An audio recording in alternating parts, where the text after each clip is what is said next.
ಎಲ್ರಿಗೂ ನಮಸ್ಕಾರ. ಈ ವಿಡಿಯೋ ಬಂದು ಮಾಗಡಿಯಲ್ಲಿ ನಡೆದಂತ ಘಟನೆಗೆ ಸಂಬಂಧಪಟ್ಟಿದ್ದು. ಯಾಕೆಂದ್ರೆ ಎಲ್ಲ ಕ್ಲಾರಿಟಿ ವಿಡಿಯೋ ಕೊಡಿ ಅಂತ ತುಂಬಾ ಕಾಮೆಂಟ್ಸ್ ಬರ್ತಾ ಇದ್ದಾವೆ. ಆ ಉದ್ದೇಶಕ್ಕೋಸ್ಕರ ನನಗೆ ಗೊತ್ತಿರುವಂತಹ ಸತ್ಯಾಂಶವ ಈ ವಿಡಿಯೋ ಮುಖಾಂತರ ನಿಮಗೆ ತಿಳಿಸ್ತೀನಿ. ಬೆಳಿಗ್ಗೆ ಬೆಳಗಿನ ಜಾವ 8 ಗಂಟೆ ನಾನು ತೋಟದ ಮನೆಯಲ್ಲಿ ಮಲಗಿರ್ತೀನಿ. ವೆಂಕಟೇಶ್ವರ ಅವರು ಬರ್ತಾರೆ. ಬಂದ್ಬಿಟ್ಟು ನನ್ನನ್ನ ಸ್ಕೂಟರ್ ಕರ್ಕೊಂಡು ಹೋಗೋ ಮೂವ್ಮೆಂಟ್ ಅಲ್ಲಿ ಸ್ಟೇಷನ್ ಕಡೆಯಿಂದ ನನ್ನ ಕಾಲ್ ಬಂದಿತ್ತು. ರವಿ ಜಮ್ಮನ ಈ ತರ ಮಾಡ್ಕೊಬಿಟ್ಟಿದ್ದಾನಂತೆ ಅಂತ ಹೇಳ್ತಾರೆ. ಆಮೇಲೆ ಅವ್ರು ಕರ್ಕೊಂಡು ಹೋದ್ಮೇಲೆ ಗೊತ್ತಾಗುತ್ತೆ ನಮಗೆ ಸ್ಟೇಷನ್ ಕರ್ಕೊಂಡು ಹೋಯ್ತವ್ರೆ ಅಂತ.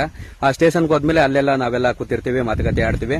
ಆಮೇಲೆ ಒಂದು 10 ಗಂಟೆ ಸಮಯ ನನ್ಗೆ ಅಷ್ಟೊತ್ಕಾಲೆ ದೇವಸ್ಥಾನಕ್ಕೆ ಹೋಗ್ಬೇಕಾಗಿರ್ತದೆ. ಮಂಜಣ್ಣ ನಮಗೂ ದೇವಸ್ಥಾನಕ್ಕೆ ಹೇಳಿರ್ತಾರೆ ಹಿಂಗೆ ಹೋಗ್ಬೇಕು ಅಂತ. ಆ ಉದ್ದೇಶಕ್ಕೆ ನಾನು ಅಲ್ಲೇ ಉಳ್ಕೊಂಡಿರ್ತೀನಿ ಮಾಗಡಿನಲ್ಲಿ. ಇಲ್ಲಾಂದ್ರೆ ನಾವೇನ್ ಸ್ನೇಹಿತರುಗಳು ಹೋಗಿದ್ದೋ ಅವ್ರ ಜೊತೆ ನಾನು ಊರ್ಗೊಂಡು ಬಂದಿಡುವೆ ನೈಟೆಯ. ಆ ದೇವಸ್ಥಾನಕ್ಕೆ ಹೋಗ್ಬೇಕು ಅನ್ನೋ ಉದ್ದೇಶಕ್ಕೋಸ್ಕರ ನಾನು ಅಲ್ಲಿ ಉಳ್ಕೊಂಡಿರ್ತೀನಿ. ಅಲ್ಲಿಂದ ನಾವು ದೇವಸ್ಥಾನಕ್ಕೆ ಮಂಜಣ್ಣನ ಫ್ಯಾಮಿಲಿ, ರವೀಣನ್ ಫ್ಯಾಮಿಲಿ ಎಲ್ಲ ದೇವಸ್ಥಾನಕ್ಕೆ ಹೋಗ್ತೀವಿ. ಅಲ್ಲೊಂದು ಕಾಲ್ ಬಂದು ನಮಗೆ ಒಂದು ಕಾಲ್ ಬರುತ್ತೆ ವೆಂಕಟೇಶ್ವರ ಫ್ಯಾಮಿಲಿ ಕಡೆಯಿಂದ. ಒಬ್ರು ಮೇಡಮ್ ಫೋನ್ ಮಾಡ್ತಾರೆ.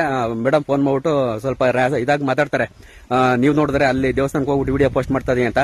ಅಂದ್ರೆ ನಾನು ಎಲ್ಲೇ ಹೋದ್ರು ಮಾಮೂಲಿ ವಿಡಿಯೋ ಪೋಸ್ಟ್ ಮಾಡ್ತಾನಿಲ್ಲ, ಆ ತರ ಮಾಡಿದೆ. ಅದೇನು ಪ್ರಮೋಷನ್ ವಿಡಿಯೋ ಇಲ್ಲಿ ಬನ್ನಿ ಅಂತ ನಾನು ಮಾಡಿರ್ಲಿಲ್ಲ. ಇಂಥ ದೇವಸ್ಥಾನಕ್ಕೆ ಬಂದಿವಿ ಅಂತ ಅಂದ್ಬಿಟ್ಟು ಒಂದು ವಿಡಿಯೋ ಹಾಕಿರ್ತೀನಿ. ಆಮೇಲೆ ಅಲ್ಲಿ ಮಂಜಣ್ಣನ ಫ್ಯಾಮಿಲಿ, ರವೀಣನ್ ಫ್ಯಾಮಿಲಿ, ನಾನು ಒಂದ್ ಕಾರಲ್ಲಿ ಇರ್ತೀವಿ. ಮಂಜಣ್ಣರ ಮಿಸಸ್ ಮತ್ತೆ ಕಬ್ಜಾ ಸರಣ ಅವ್ರ ಸ್ನೇಹಿತರು ಒಂದ್ ಕಾರಲ್ಲಿ ಇರ್ತಾರೆ. ಮಾಮೂಲಿ ಸ್ಟೇಷನ್ ನೋಡಿಕ್ ಹೋಯ್ತೀವಿ, ವೆಂಕಟೇಶ್ವರನೆಲ್ಲ ಮಾತಾಡಿಸ್ತೀವಿ, ವಾಪಸ್ ಬರ್ತೀವಿ. ವಾಪಸ್ ಬರ್ಬೇಕಾದ್ರೆ ರವೀಣರನ್ ಕಾರಲ್ಲಿ ಶ್ರುತಿ ಹಾಕ ಕೂತ್ಬಿಟ್ಟಿರ್ತಾಳೆ, ನಾನ್ ಕೂತ್ಕೊಳ್ಳೋ ಜಾಗದಲ್ಲಿ. ಹಿಂದೆಗಡೆ ಮಂಜಣ್ಣನ ಕಾರಲ್ಲಿ ನಾನ್ ಕೂತ್ಕೋಬೇಕಾಯ್ತದೆ.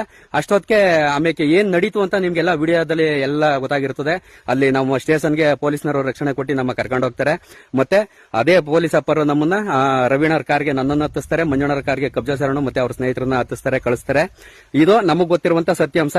ಬೆಳಿಗ್ಗೆನ ಜಾವ 8 ಗಂಟೆವರೆಗೂ ಅಲ್ಲಿ ಏನ್ ನಡೆದೈತೆ ಅಂತಾನೆ ನಮಗ್ ಗೊತ್ತಿಲ್ಲ.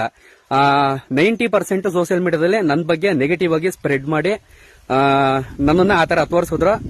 ಇದು ನನಗೆ ಗೊತ್ತಿರುವಂತ ಸತ್ಯಾಂಶ. ಅಲ್ಲಿ ತನಿಖೆ ನಡೀತಾ ಇರೋದ್ರಿಂದ ಹೆಚ್ಚು ಮಾಹಿತಿನ ನಾವು ತಿಳಿಸಕ್ಕಾಗಲ್ಲ.